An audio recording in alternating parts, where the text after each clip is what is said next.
Doctor Shyam Prasad Mukherjee పక్షోత్సవంలో భాగంగా బుధవారం Bharatiya Janata party Choutuppal municipal మండల శాఖ అధ్యక్షులు కంచెల గోవర్ధన్ రెడ్డి, చినుకన్ మల్లేష్ యాదవ్ ఆధ్వర్యంలో స్థానిక బస్ స్టేషన్ పరిసర ప్రాంతాలలో సర్వీస్ రోడ్లో క్లీన్ అండ్ గ్రీన్ కార్యక్రమం నిర్వహించడం జరిగింది. ఈ సందర్భంగా వారు మాట్లాడారు.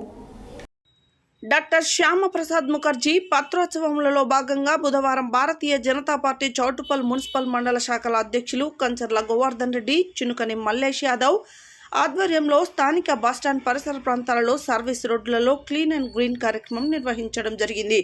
ఈ కార్యక్రమంలో యాదాద్రి జిల్లా ఉపాధ్యక్షులు రమణగోని శంకర్, మునుగోడు అసెంబ్లీ కన్వీనర్ దూడల భిక్షం గౌడ్, స్థానిక కౌన్సిలర్ పోలోజు శ్రీధర్ బాబు, కార్యక్రమం జిల్లా ప్రతినిధి కొప్పుల యాదిరెడ్డి, ముత్యాల భూపాలరెడ్డి, పాలకొర్ల జంగయ్య గౌడ్, దాసోజు భిక్షమాచారి, ఆలేరు చిరంజీవి, ఉబ్బు బుచ్చయ్య, కాసుల వెంకటేశం, గోష్క పురుషోత్తం, బడుగు కృష్ణ, కట్ట కృష్ణ, కడగంచి శ్రీనివాస్, సురేష్, శివప్రసాద్, కొండల్, శ్రీశైలం, భానుప్రకాష్, నరహరి, బడుగు ధనంజయ తదితరులు పాల్గొన్నారు.